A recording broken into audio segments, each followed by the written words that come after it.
out of it, because the QA domain not only takes about the manual testing aspect, it also takes about the automation. Mm-hmm. And right now the market is something like, market is looking at the automation tool called Selenium, which is a functional automation tool. And you can automate your manual process through this particular tool. You can basically save a lot of time and energy and human resource using this particular tool. This tool is basically a free source, and we would be using Java for using this particular tool. So it's a roller coaster ride. It's a great ride when you basically come to the QA domain, and you will have a very lucrative career as far as QA is concerned. So just basically a small a story about the QA and its domain, how it came into force, and how it is going to help you out, what are you going to learn. All these things I'll take up in my demo session. And we'll do a small demo on the first topic that is being required for you to understand is the software development lifecycle. So I'll take a small topic on that. And that's how we're going to finish our demo today. I'm just waiting for the guys. Paid more than $100 an hour. He goes by the name Max Vision and enjoys an almost celebrity status among the hacking industry. I don't know who's there. Please mute your mic, please. So, Wally, that's it from my end, doing my introduction and over the QA thing. So. Yeah, it sounds great. Yep. Okay, that sounds fine then. Sounds good. Yeah. Yep. Great. So we wait for people to start coming in, and then we can start it off in another 2-3 minutes. Okay. Thanks, Walid. Yeah, okay.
Hi guys, you guys are able to hear me?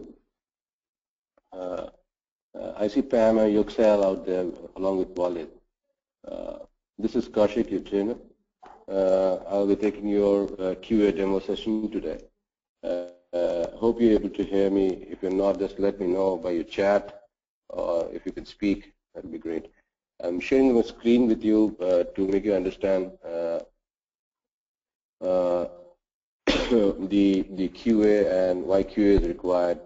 What are the topics in QA, and how do you make a career out of QA, and how will we help out in giving you a training in QA. It's not only that we'll give you a training, we'll also help out in making your resumes, and followed by taking your mock interviews, and then we'll give you a green signal to basically go for applying for jobs in the QA space. You guys are able to hear me? Pam, Walid, Yuxel? Am I audible?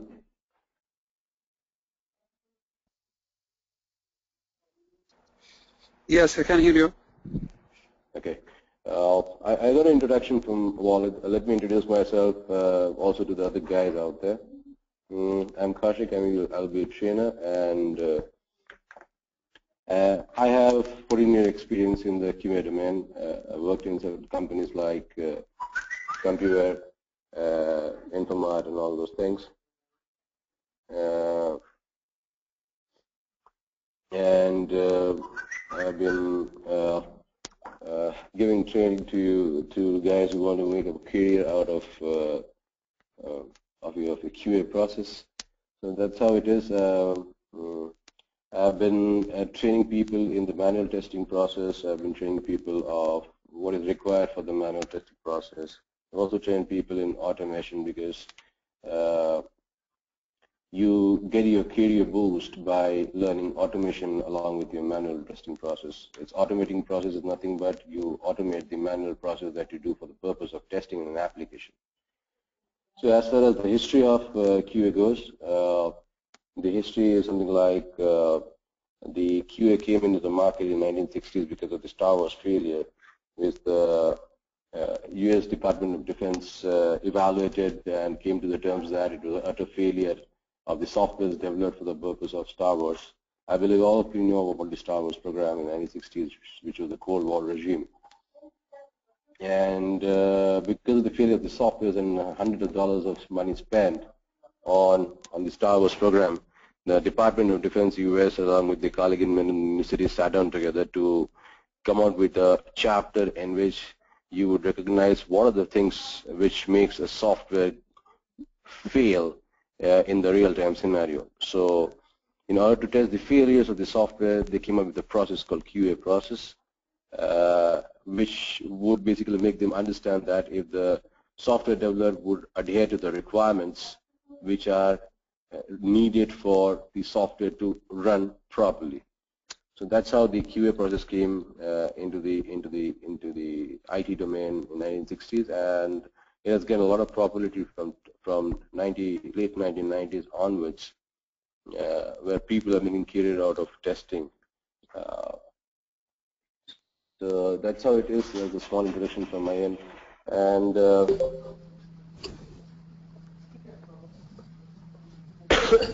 I would like to now get an introduction from the guys who are basically out there, because I want to understand what is their background and what kind of experience you have in the IT industry, if you can see my screen, and why did you choose QA as your career path, so that I would be able to guide you and help you and train you properly in a manner in which you can make a career out of testing.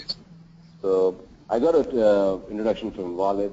Why don't other guys like Pam, Yuxel, and Mukesh Patel introduce themselves? Yeah, Mukesh, can you start from here, please? What will get your introduction on your name? What kind of graduation have you done? Do you have any experience in IT industry? Yes, my name is Mukesh Patel. I did a graduation in Bachelor of Commerce from India. I have 15-year experience in accounting, finance and accounting. And I'm trying to get some IT experience, and maybe I can get a better opportunity in the IT field. That's why I'm trying to switch in the QA. Great, great. See, I basically QA is a kind of field where even a non-IT guy can enter if he has or she has the knowledge of testing, how to do testing, and how to basically find out within double quotes I'm saying bugs in the application. So testing is basically a field where you basically try to find out if there is a bug in the software. Now, bug is something like if you want to basically test an application, the application should basically adhere to certain requirements on which the application is made. So if the requirements are not made by the software, then you say that it's a bug. So that's what basically testing is. So you need to have a pessimistic behavior of testing an application. Pessimistic does not mean in your life. QA job demo session. It's basically pessimistic means that you're basically pessimistic in testing an application. When you're testing an application, you try to find out bugs. Bugs means the software is not adhering to the requirements. So thanks Mukesh. Can Pam introduce us what's the graduation background and experience in the industry, and why did you choose QA, Pam? What question? And then why don't cannibals eat class clowns? Pam, I'm not able to hear you. Oh. The voice is very, very feeble. Your books are here, Nana. Did they hear me from here? Yeah, I can hear you now, Pam. Go ahead, please.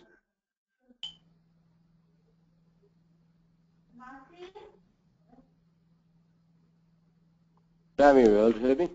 Or Pam is having a problem, please. Yuxel, can you introduce yourself, please? Yeah, this is Yüksel. Yeah, Yuxel, good evening. So why don't you just give me an introduction of yourself so that we'll try to come and understand and what's your pain area and why do you want to basically choose in QA in your as a career. I just get phoned off from my friend. He suggests me to get this training from Sulika.com. Okay. That's the reason I apply. And you're Danny? Are you Danny?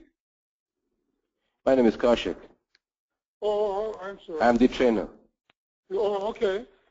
So my goal is to get this training. Okay. I spoke with Danny before.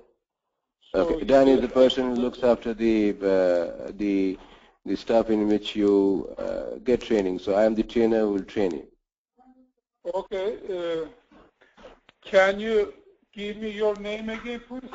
My name is Kaushik. My name is Kaushik. I have 14 years experience in the testing QA domain, and I'm going to basically walk you through the training procedure. Okay. How to spell your name? Kaushik. Kaushik. Kaushik.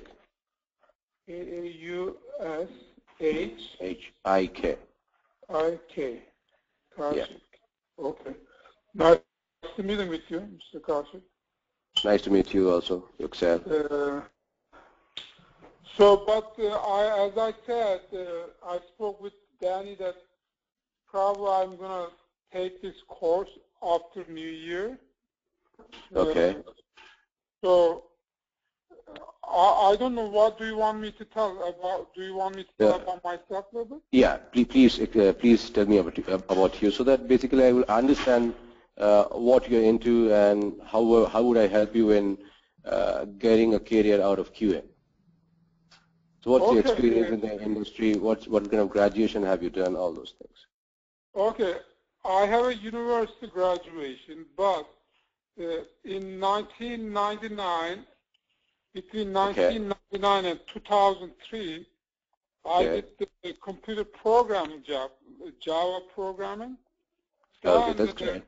After that, we had a baby, so I became stay-at-home dad.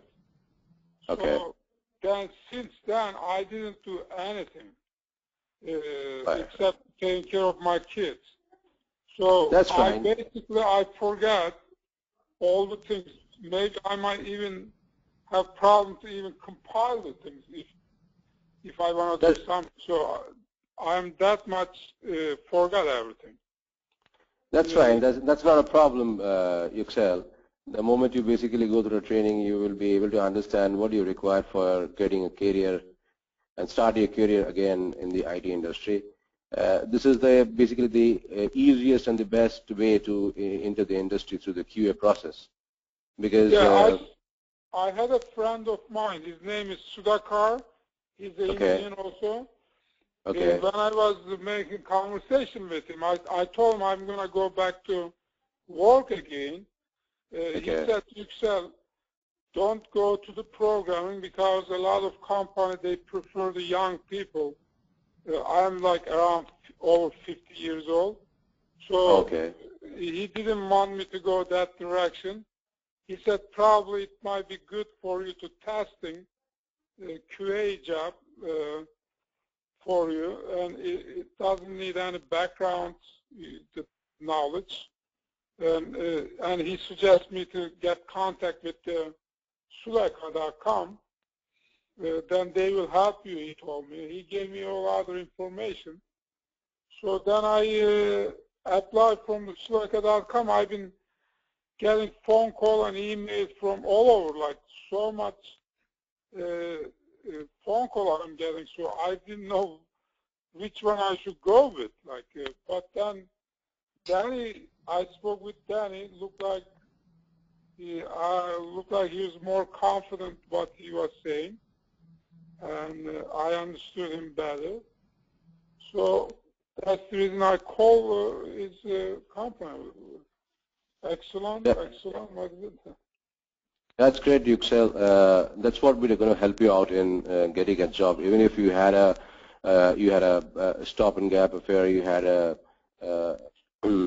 gap in the industry, that's going to basically not going to have any kind of problem, because the moment you get a good training out of QA, you can start your career again in the QA process, which does not require a lot of coding behavior. But yes, to drive your career, you should also do the automation process along with the manual, which is part of this particular curriculum. Since you have a background in Java, that's going to help you out in basically learning the automation process for the manual aspect of it. So what we are going to do is basically start with your manual process of your training, and then gradually move to your automating the manual process, and that's where the automation comes into the picture. And we would be using a tool called Selenium, and Selenium uses Java as the script language. We'll come to it one by one.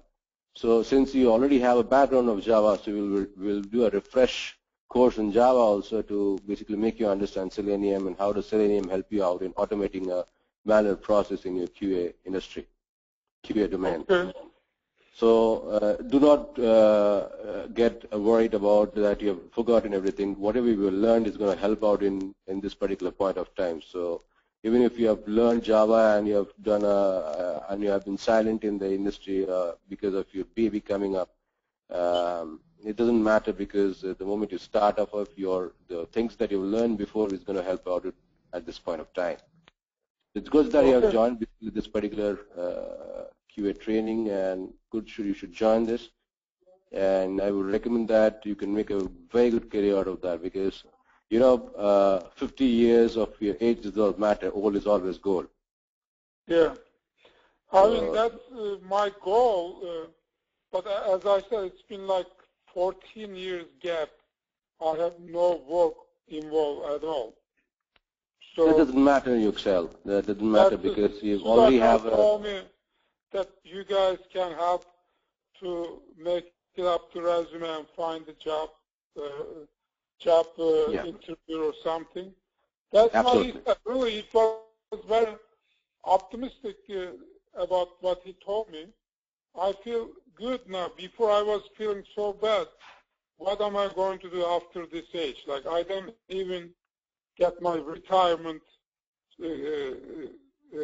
time. I couldn't even make my retirement time. So don't worry about all those things, because this is particularly a domain where everybody at any age can learn and get inside the industry. And since you have Journey or Java course also, it's going to help you out in this particular point of time. Don't worry about it. We'll take you one by one. Okay, sir. Thanks. Thank you, Sil, for the introduction. Pam, you there? Thank you very much. So, as I said, I would like to after New Year. I don't know how it's going to be, but what time is going to be. I think Jan is going to basically. I wouldn't mind to do like to work between like 11:30 or 12 o'clock noon time to until 1:30 or 2 o'clock. Is there any courses between that? Yeah, there are courses. Danny will get back to you about. Yeah, Yuxel, I'll talk to you about that after this demo session or probably tomorrow. All right? Thank you very much. Okay. Yeah. Please continue, Kaushik. Yeah. Pam, you're there. If you're there, can you introduce yourself? Otherwise, I'll go forward with my QA demo. You want to continue to QA demo right now? Yeah, I will give you a demo of the initial QA process, what is involved. Now, let me tell you something about the QA process and the people who are involved in the software development. As you can see, there are people like sales and marketing, business analysts, database, developers or programmers, testing engineers or QA engineers, and support engineers who are involved in the IT industry. Now, as you can see, sales and marketing guys will be involved basically to do what? To basically get projects from the clients. Or there will be sales and marketing guys also from the product-based companies who are going to sell products to the end customers. So there are two kind of industries as far as IT is concerned. IT industry is basically divided into two parts. One is a product-based firm like your Microsoft, like your Adobe, like your McAfee, like your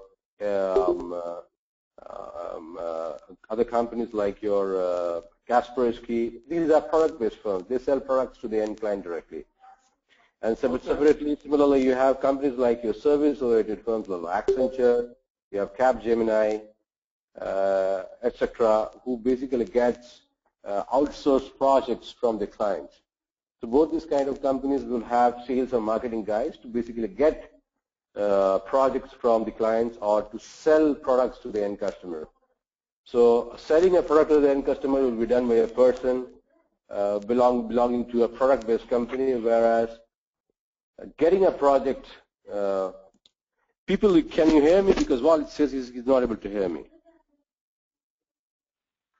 I hear you. Yes. Okay. So Walt, why don't you check your audio, because everybody else is going to hear me.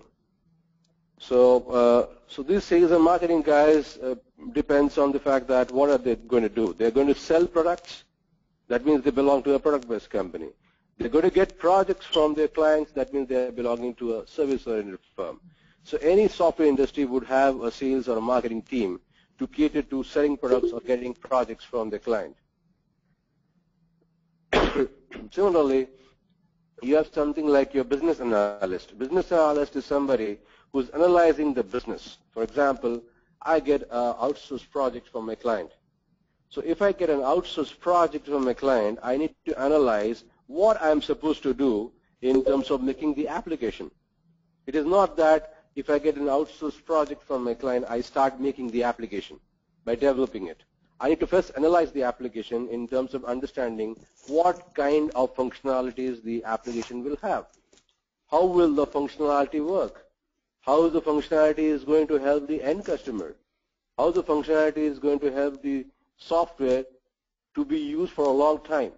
So that is why the business analyst comes to the picture. That is why you have a business analyst also in a software industry. The third point is your database. The database is nothing but the database guys who basically do designing of the database. For example, if you have, let's say, Amazon.com. Amazon.com basically is an e-commerce site through which you can buy products. Now, where are these basically information about the product price, the product features are kept? They're all kept in a database. You only see the screens at your front, but actually the data that you see in your screen comes from the database. Database is also one of the important factors of the software industry, which is going to help out in database designing so that you can get information, and those information can be stored for future use also. That's why database is important. That's why you have database designers, database administrators who administrators or design or make the database. Because database is something where you can keep data. It is not that every time you will be keeping new data. You can keep old data, you can add new data, and those data can be reflected in your front end. That is why you need a database as a section in your software industry. Then you have developers and programmers. What would the developers and programmers will do? They will basically make the application by coding it. You code it through Java program, you code it through a C++ program, you code it through a .NET program. So how would you program it? You have certain languages involved to make an application. That's how you do coding. And when you do coding, you're supposed to connect your code with the database. Okay? That is why database is also required. And similarly, how would you code it? You code it based on the requirements which is analyzed by the business analyst. Am I clear and audible, guys? Because whatever I'm telling you is very initial stuff about the software industry. So you have a sales and marketing guy who basically sells software or to get projects. You have a business analyst guy who will basically analyze the requirement to find out if the requirements are required for the software development or not. How the requirement is going to basically help out in making the software to be a success in the market. How is the functionality of the requirement is going to be? All these are done by the analyst. Then you have a database guy who is going to make the database. And then you have a developer who is going to basically code the application and connect it with the database. Now, after the coding is done, then you have somebody called test engineers or QA engineers. That is where you are going to fit in. So your job out here would be basically to test the application developed by the developers. And why do you want to test the application? You want to test the application because you want to check that the developers who have coded the application have actually adhered and understood the requirements and made the application based on requirement or not. That is why you are going to come in. That is where you are going to do testing. And that is why you have an important position in your software industry. You as a test engineer or a QA engineer is going to test the application made by the developers. You are going to test the coded application for the purpose of checking that the application made by the developers are adhering or are suiting the requirements or not. Something like I have a requirement, let's say I have a requirement to buy 2 kgs of, let's say, onions. So if I make a software for buying that particular 2 kg onions, I need to be sure that I'm actually buying the 2 kgs or not. So how do I make it sure? That is where the testers will come into the picture. So it's something like every day you use a Gmail application, which is nothing but an email application by itself. So what do? You log into the application, you give your username, password, and then you see your inbox, then you send your mails by composing a mail or replying to a mail. That's what you see as an end customer. So basically, testing engineers or QA engineers test the applications to check that it is working fine or not, to check that the application is working fine or not. Why do you need to check it? Because ultimately the application will be used by the end customers. Now, if there is a problem being faced by the end customers to use the application, the end customer will not get that kind of, will not use the application because of its failure. So every company, when it develops an application, they have testers to test it. The testers will test if the applications are made fine, if the application are adhering to the requirements or not. And then it is released to the end customer for them to use. Because end customer is nothing but you and me who would use an application like Gmail.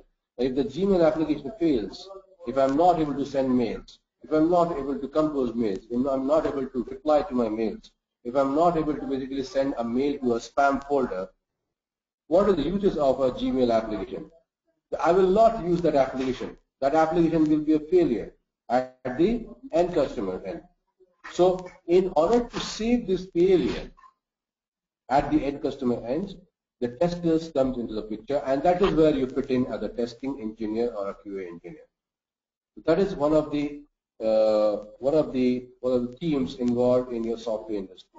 The next team is your support engineers. Once you have made the application, once you have tested the application, you send it to the end, to the market, so that the market uses the application. The market uses the application in two manners. Either you have a free application like Gmail, or you have to buy the application in order to use it, like your Microsoft Word, Microsoft Office, the Microsoft operating system, like your Windows 8, Windows 9. Or you need to buy Adobe products in order to basically, let's say Photoshop, you need to buy it in order to use it. So either you can buy a particular product, or you can use the particular product free of cost, like your Gmail, like your Bing, like your Google. These are all products which are using free of cost. So they do not charge anything for you. But when you buy your Microsoft Office, or when you buy your Adobe, or when you buy your McAfee antivirus software, you have to buy it. So either you have to buy it, or you have to use free of cost. But if the application that you're buying or you're using free of cost is not working correctly, you're not going to use that. So in order to understand and you have to be sure, testers come to the picture to test it before it is sold to the end customer. So once it is sold to the end customer, then you have a support engineer to support it for the purpose of maintaining the software. For example, in the end customer side, you have certain kind of bugs, okay, or end customer is having certain kind of problems. Who's going to solve that? That is why support engineers come to the picture. For example, you buy a printer from Amazon.com. Let's say you buy a HP printer. Now you buy it and then you get it delivered to your doorstep, and then you want to configure the printer with your computer. Now, as a person, as a amateur person, you would not be able to configure your printer with your HP printer with your computer. So that's why you got the support engineers to call them and understand how to basically configure your printer that you have bought from Amazon with your computer that you have in your home. So that is why the support engineers come to the picture. This is the kind of team involved to develop a quality software. Am I clear, guys? Or you have any questions to be asked?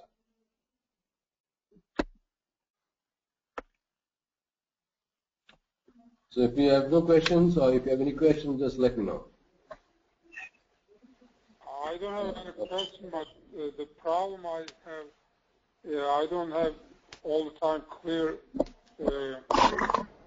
sound, so I'm having a hard time to understand sometimes. Okay, you do have any questions? You can basically ask me right now, or you can basically send me a chat request. I can basically give you details on what I'm trying to say. What I've basically discussed is the kind of teams involved in making a software. The teams, so I've discussed.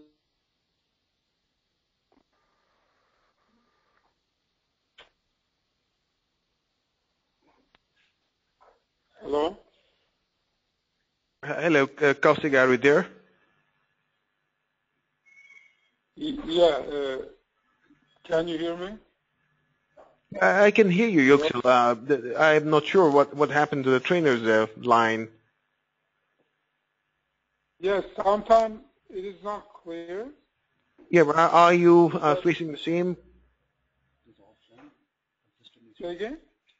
Okay, yeah, okay. Yeah, but he just messaged me saying that he's changing the system. Yüksel. So, well, do you think it's a little fast for all of you, or how is it going, the demo session? I mean, a little bit. I mean, I see like 6 items. He talked about sales or marketing, business analyst, database, developer support, testing engineer, QA engineer, support engineer. I see all of them in front of me on the computer. Yes. When he's explaining, I see sometimes I'm having a hard time to understand because it's not clear. Mm-hmm. Is there any way that things that is explained, is there anything that's written that I can see it on computer or something, or no? Okay. Yeah. If, Like each one of them, for instance, he's explaining each title. Is there any way that explanation also written that I can see it or no? yes. While I'm listening, I can't even read it. If I'm Okay. reading anything, I can. Okay, I got it, Yaxel. Okay. And regards to the trainer, do you have any issues, or I mean, is he going a little fast or slow? I do see that Mukesh wrote me saying to go a little slow. I think it is not bad, the pace that he's doing it. Okay. But if I can catch everything what he says, that it will be great. But sometimes I'm missing a lot of things, and the sound is not very good. Sound. Okay. Only the sound is the concern right now. That's what my concern right now, and so Okay. Yeah. I can. Yeah, that's something I can fix it. It's not an issue. Well, there's a demo class, and My computer is not supported by strict sound system, so I have to do it with my phone. Oh, okay. And I know one thing, that in area of my house area, the signal is not very good either. Here I can see. Nothing. The audio connection went flat. Yeah, I think it's, yeah. Guys, can you hear me? Yeah. yes, now we can hear you, Kaushik. Yeah. Sorry for the interruption. So it's something like what I was speaking is, Mukesh, that who are the people involved in your software industry? So you have a sales guy, you have a business analyst who's going to analyze the business or the requirements that you get from the client. Then you have a database designer who's going to design the database. Then you have a developer or a programmer who's going to code the particular application. And then you have a test engineer or a QA engineers where you guys will fit in, to test the application to see if it is adhering to the requirements or not. Now, understand one particular thing. Developers or the database designers or the business analysts are going to basically get the requirements, and based on the requirements, they're going to develop the application. You guys are there to see if the requirements that are being used to develop the application are getting adhered or not. So are the requirements that are given by the client are followed in the software that is getting developed or not? That is where you're going to fit in. That is where QA engineers are going to fit in. So you have a very, very important job in order to see that the developers who have coded the application have coded it correctly or not, or have coded it according to the requirements specified or not. So if the developers have not adhered to the requirements specified, that means they have not coded the application according to the requirements specified, then you say that there is a bug in the application. And that is what your job is. So as a QA engineer or as a tester, your primary job is to basically find bugs in the application. So when you say bugs in the application, you are trying to make understand that the application developed is not following the requirements or is not adhering to the requirements. That is where your importance comes, because you are the very important guy in order to make an application successful in the market. In order to sell the application, you are one of the most important guys, because if you are not testing it correctly, if you are not able to find bugs, and when it is being sold to the market, the end customer finds bugs, that's a bad bad scenario. If that bad scenario comes to the picture, your software that you have sold or the software that you have given to the client will not be used. If it is not used, what will happen? Thousands of dollars spent in making the application go down the drains. So that is why your job is very, very important as a test engineer or a QA engineer. And then after it is sold, you have a support engineer in order to support you if you are encountering any kind of problem in using the app.com and you want to configure your printer, or let's say you have bought a LED TV from Amazon.com and you want to configure it at your home. Now, you're not going to basically know how to configure it. So what do? You call the support engineers to your telephone and ask them how to basically configure your TV or how to configure your printer with your computer. That is why support engineers are important after the application or after the particular entity is sold to the customer.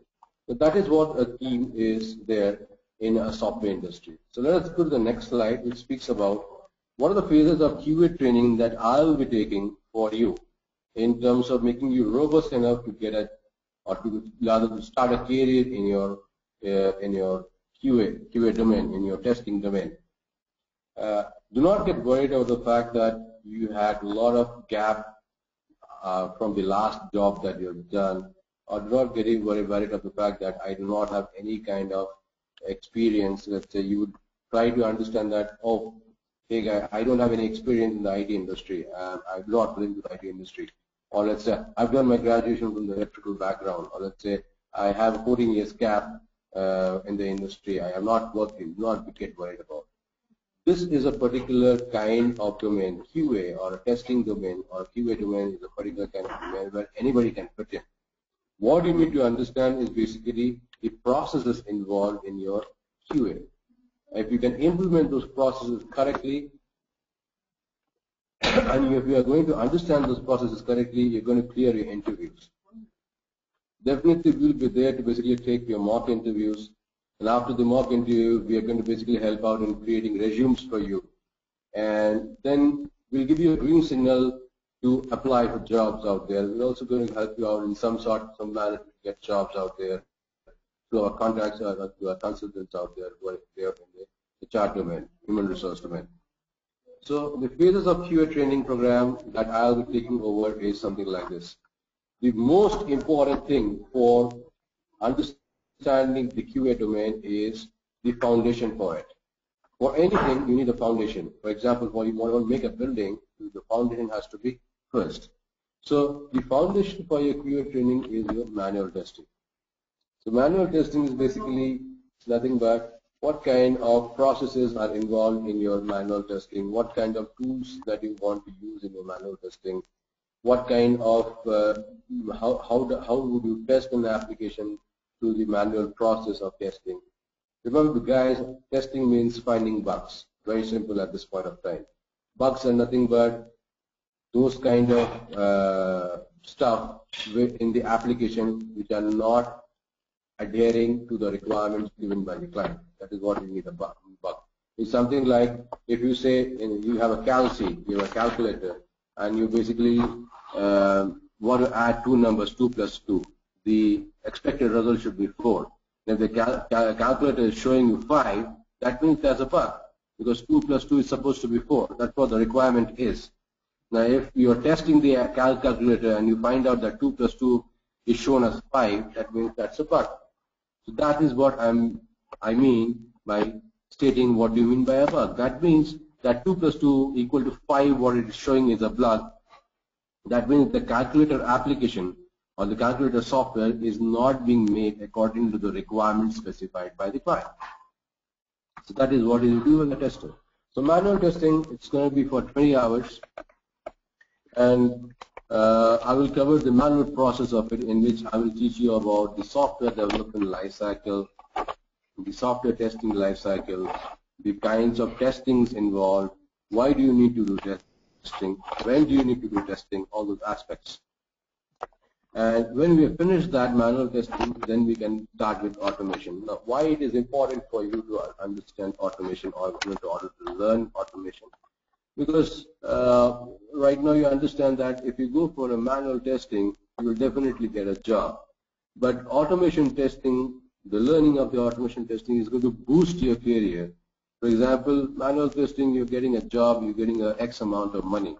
Automation testing, if you learn it and you apply for those kind of jobs, the boosting will be X plus 1. So if you're getting X amount of money, you will get X into 1, X into 2. That's going to be the boost in terms of your career, as far as your monetary part is concerned, as well as your as well as your designation is concerned. So automation testing we will be doing with Selenium. That's an open source tool. You can basically Google about Selenium. It's a tool from ThoughtWorks, and it is basically used for automating the manual process. So manual testing is nothing but you do it manually. Automated testing is nothing but you create a automation, or you create an automating steps to convert your manual process into your automation process. How do you do that? You are doing it with a tool.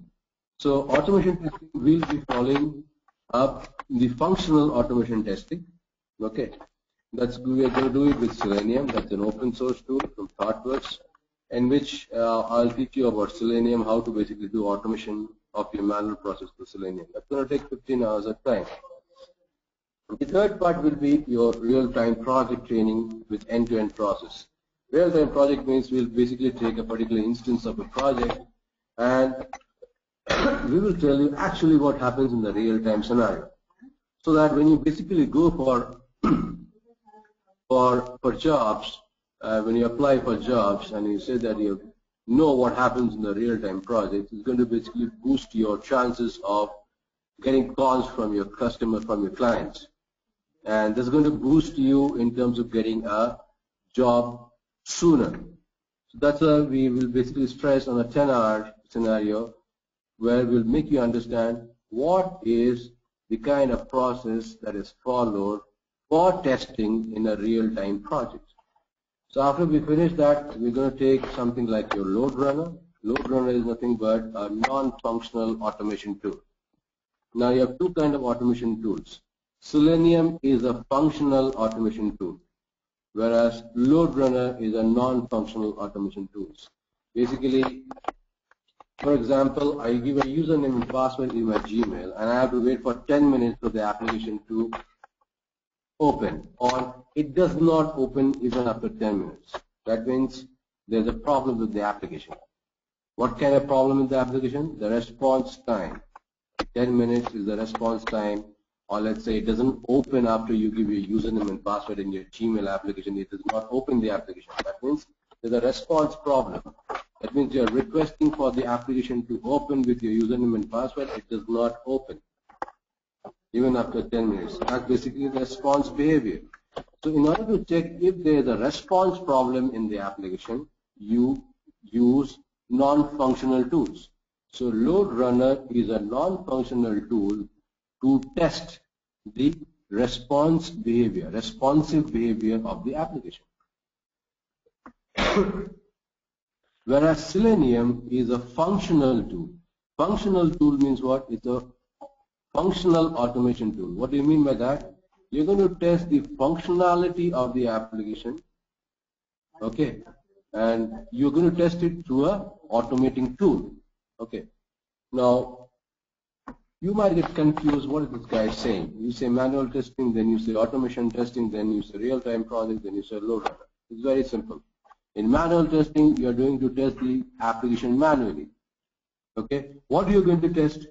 Functional behavior of the application. What do you mean by functional behavior? It means that, let's say, I give my correct username in my Gmail, I give my correct username as my password, and I click on the OK button.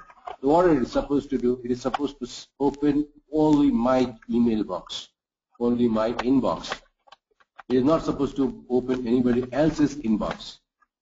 That is the functional behavior of the application, which states that if you give a correct username and password and you click on the submit button, it is going to open your inbox. That's the functional behavior. So that you can do it manually, Okay, that means that you can test it manually. That you can also test it using an automation tool called Selenium, because that's the functional behavior of the application, where you give a correct username, you give a correct password, and you should open your inbox page. Similarly, I can also do a manual testing of my non-functionality. There's a non-functional behavior of the application. That means what? The responsive behavior of the application. For example, in Gmail, I give my username and password, and it does not open my inbox. I have to wait for 20 minutes to open my inbox. I will get impatient. I will close the application. So there is a responsive behavior of the application which has to be taken care of. That is what? The application should open in a specific amount of time. I cannot wait for infinite amount of time for the application to open. I cannot wait for Gmail to open in an hour's time. I cannot wait for my inbox to open in an hour's time. I should see my inbox opening, let's say, in 2 seconds or in 4 seconds. But beyond that, I don't have patience. And that is how applications should behave.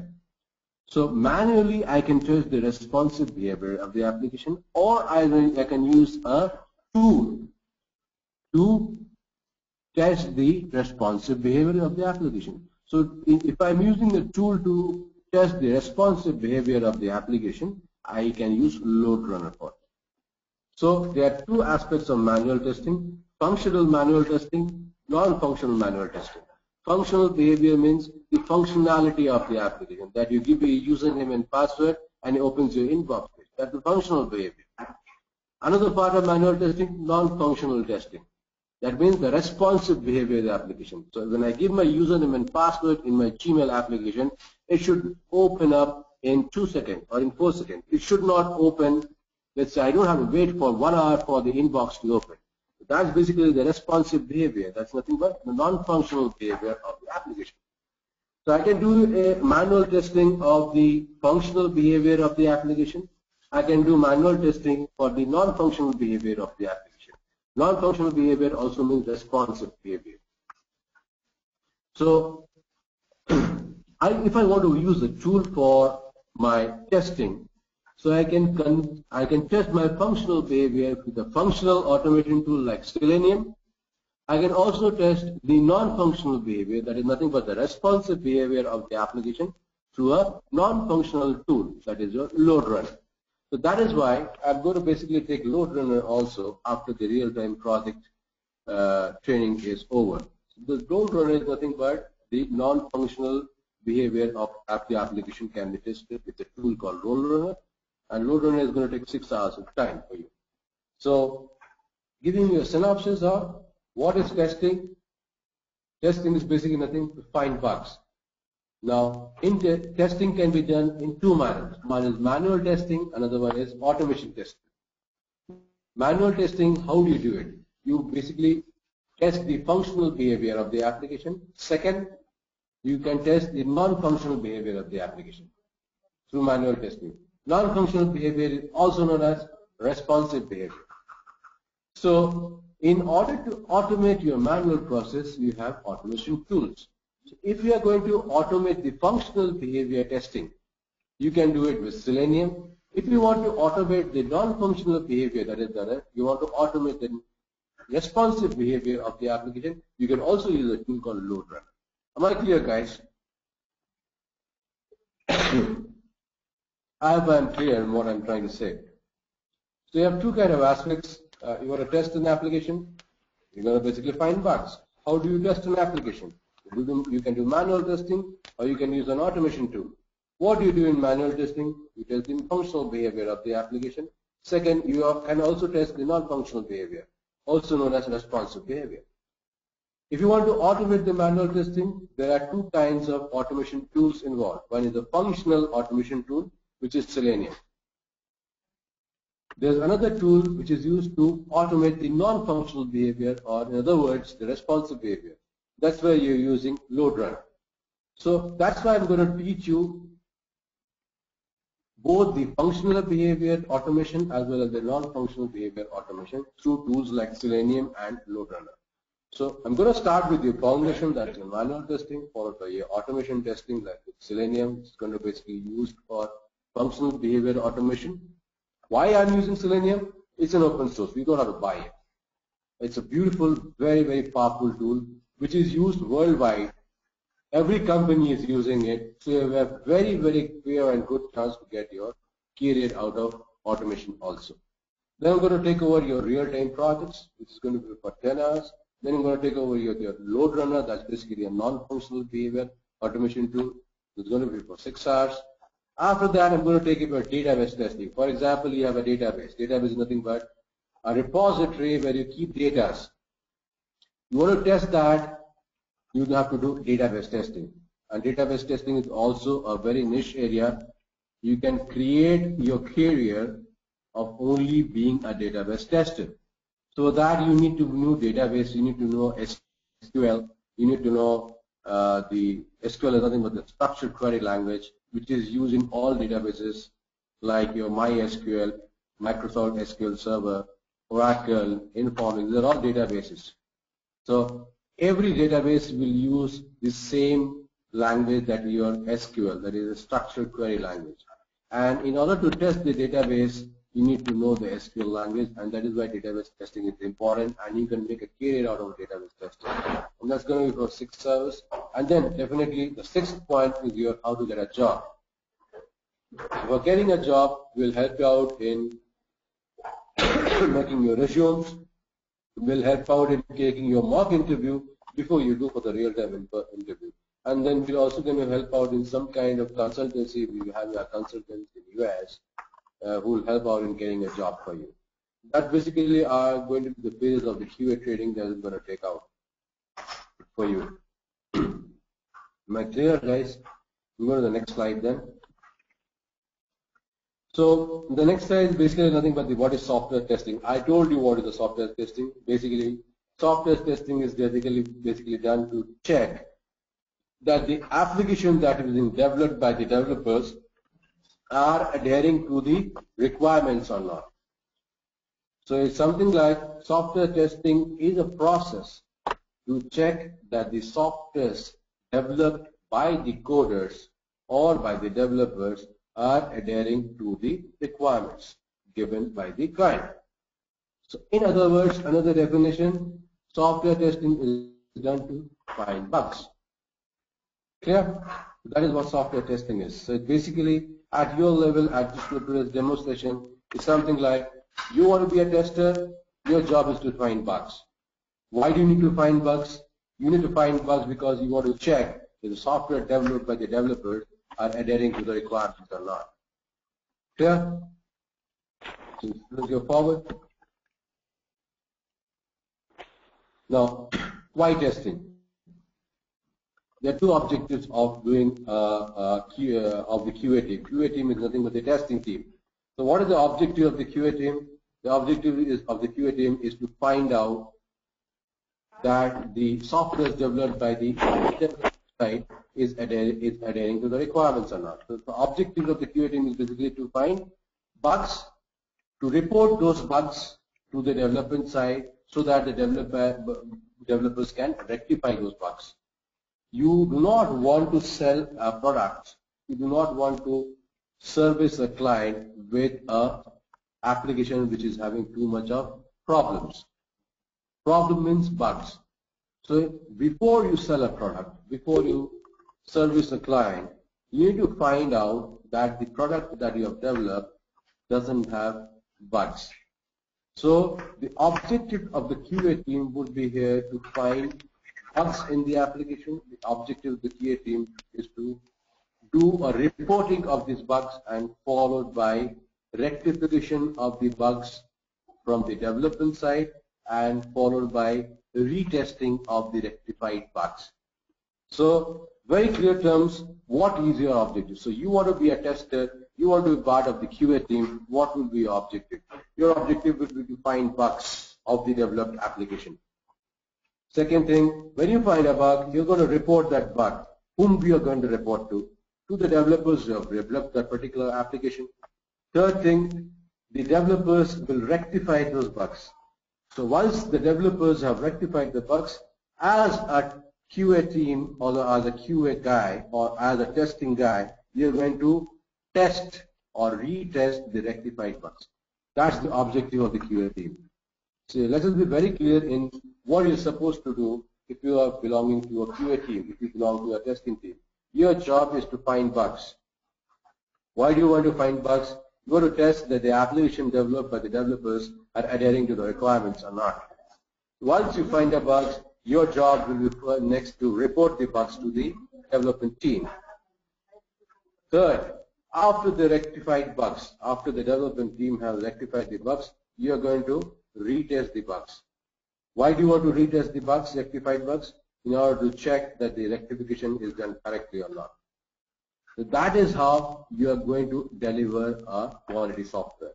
So your job, your presence in the software industry is a huge one. It's going to make a lot of change in the software industry being a part of the QA team. So the objective for QA team are very simple: find bugs, report the bugs, retest the rectified bugs, so that at the end, when the application is given to the end customer or to the client, you deliver a quality software. That is why testing is important. That is why you are supposed to do testing. Am I clear? Okay. So let's go to the next slide then. Sorry guys. Now, as I told you, what will a quality software have? The quality software that is being developed should fulfill all the requirements. As I told you, you are going to find a bug from the software that is developed by the development side. When do you say it is a bug? When the software does not adhere to the requirements given by the client. So when you want to give a quality software, you need to see that the software is fulfilling all the requirements of the client. If the software is not fulfilling all the requirements of the client, that means it has a bug.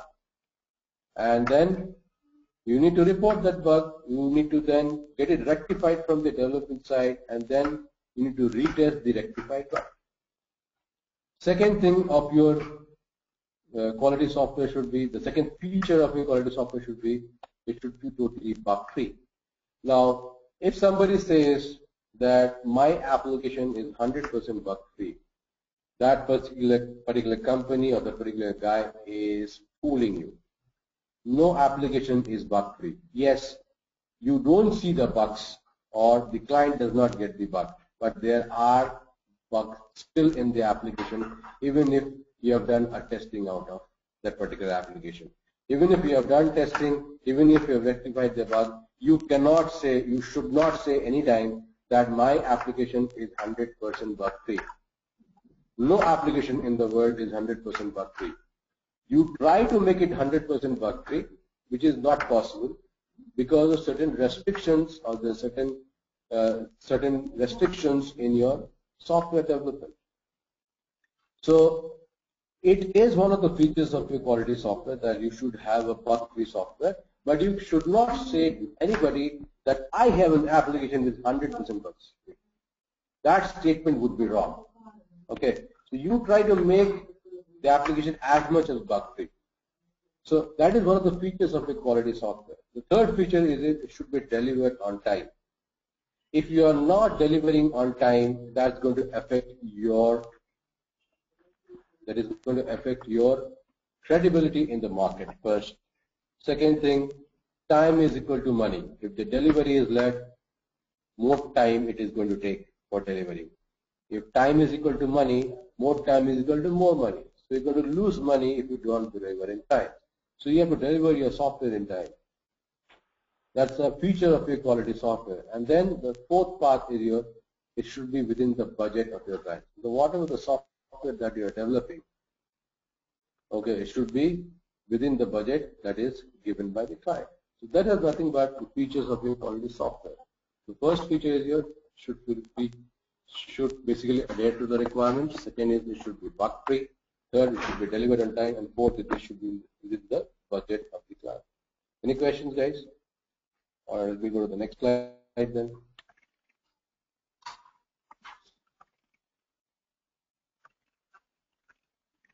Next slide is nothing but types of testing. As I told you, there are two kinds of testing. I'll take this particular thing later on in a very comprehensive manner, but let me tell you about certain aspects of the testing. There are two kinds of testing involved. One is the static testing, also known as quality assurance. One is, and the other part of your testing is the dynamic testing, also known as quality control. So quality assurance can be divided into three different factors: inspections, walkthrough, reviews. Whereas the quality control, that's called dynamic testing, is into white box testing, gray box testing, black box testing. There are different types of dynamic testing or different types of quality control. So let me give you a small synopsis of what is white box testing. White box testing is nothing but it is conducted by the development side. White box testing involves testing the codes of the application. Now, let's say I use a Gmail application for checking my Gmails. Do I see the codes of the application? I don't see the codes. What do? I just use the application. Okay, so when I'm using the application as an end customer and I'm testing it, I'm doing black box testing. That means I'm not testing the codes. I'm just testing the application as an end user's perspective, as an end user would use it. So a black box testing is nothing but testing the application from an end user perspective. End user will not get the codes of the Gmail application. They will only get the login page, the username field, the password field, the inbox page. That is what the end customer would see in a Gmail application. So if I'm a tester who is testing the application from an end user perspective, that means I will test the flow of the application. Looking at the screen, looking at the field like username, password, I am a black box tester. Because I'm not testing the codes. End user does not get the codes. They see only the application. So if I'm only using the application and testing it from the end user perspective, I'm a black box tester. That's called black box testing. Black box testing is also known as closed box testing. Closed box, why closed box? I don't see the codes. I'm only seeing the upper crust. I don't see what is inside. So an application has an upper crust and a lower crust. The lower crust is nothing but the coding level. The upper crust is nothing but the screens of the application. So as an end customer, I'm seeing the screens, I'm using the screens to use the application. So any testers who is testing the application from an end user perspective is a black box tester. What is the difference between a black box and a white box? White box testing is done by the developers because they will test the codes. They will check each and every code is fine or not. They will test the codes of the application. They are not interested in seeing the screens or the flow of the screens. They will be doing the testing of the code. So major difference between white box and black box. Black box testers does testing from an end user perspective in which they will test the screens and the flow of the screens. Whereas the white box testers, you will only test the codes of it.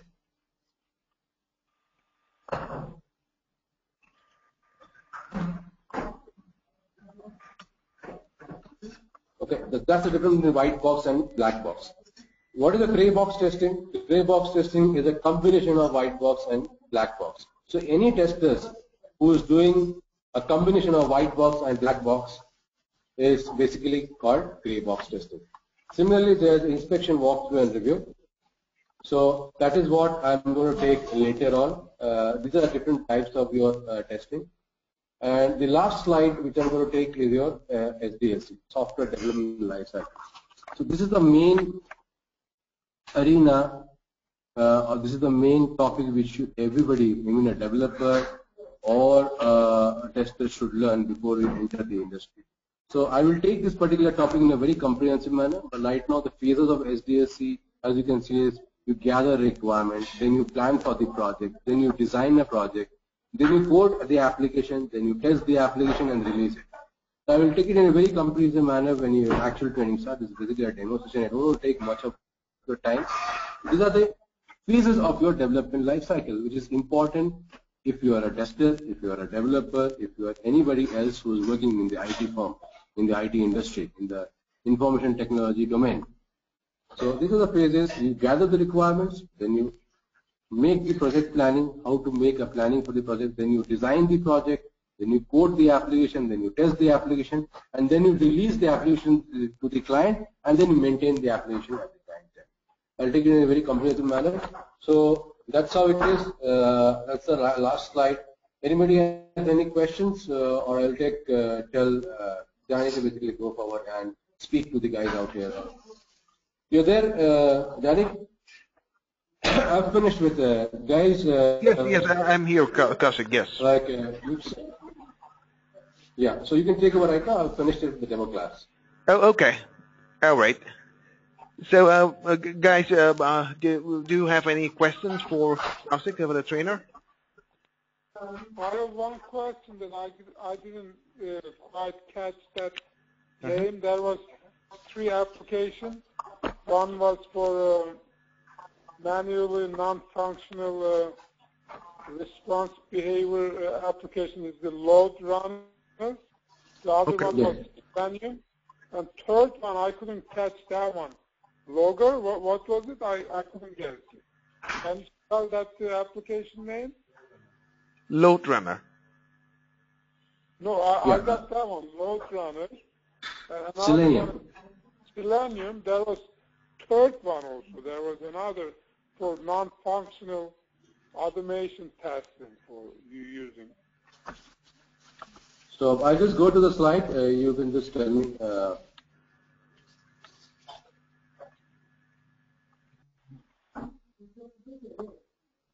Yeah. So one is the testing can be done in 2 manners. Manual testing as in with automation. Automation is a process to convert your manual testing to automatic process. Manual testing is done in 2 manners: functional behavior testing and non-functional behavior testing. Okay. Now you want to basically automate the functional behavior. You use a Selenium tool. You want to basically convert a non-functional behavior into with the automation process. You use a load runner. Logger. Can you spell that name? Logger. Load runner, LOADRUNNER. Oh, the load runner. That's you were saying logger. That I thought it was different application. No. It's basically an automation tool to automate your non-functional behavior of the application. So there are 2 applications. One is load runner. The other is Selenium. That's it. Yeah, these are basically tools. These are tools to automate your manual process. Okay, I got it. Then you have database testing, and then you have how to get a job. It's basically part of the slide. So are you clear, Yuxel? Yes, I got it. Okay. So any more questions, guys? Yeah, Mukesh, Pam, Walid, do you have any questions for the trainer?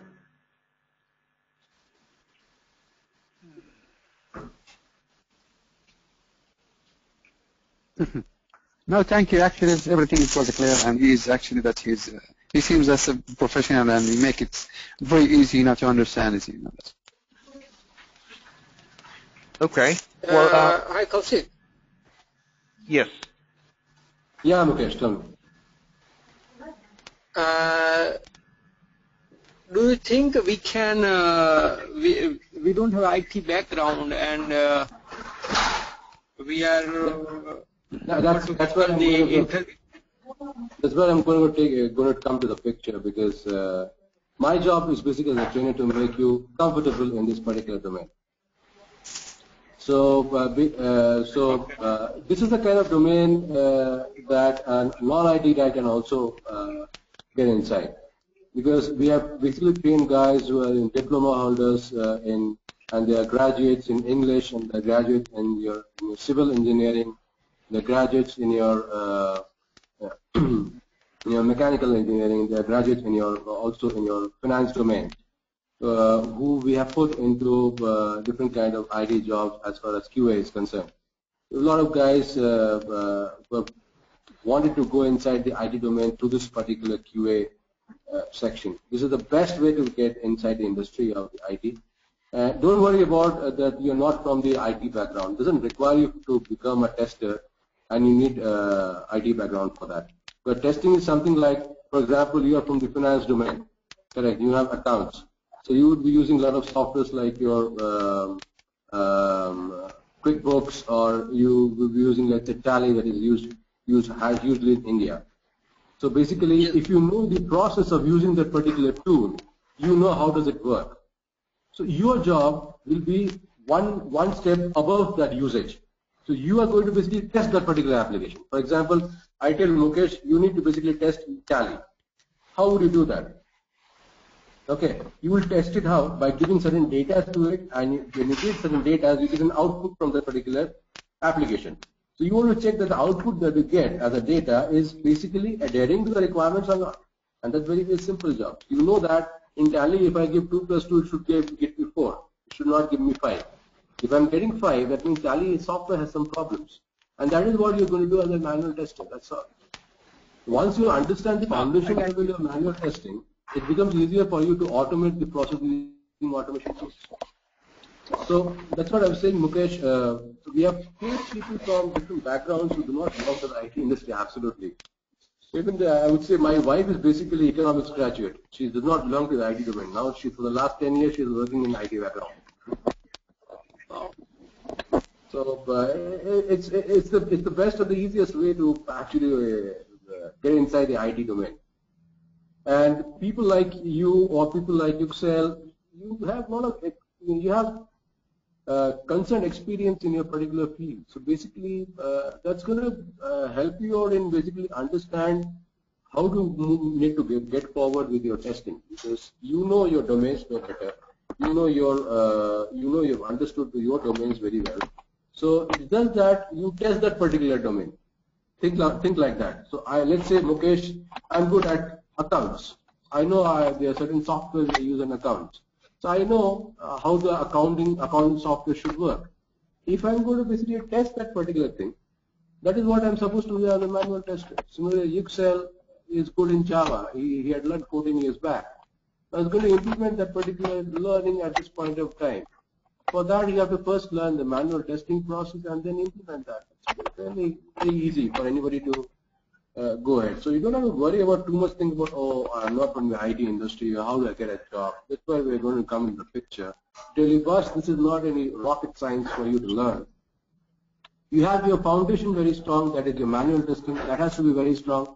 And then you can go one step at a time to get your job. It becomes easier for you because we will also help out in at each step of your training. We'll help out in your mock interviews. We'll help out in understanding of your topics, and we'll help out in making your resumes so that it becomes comfortable for you to get a job and enter the IT industry. Am I clear, Mukesh?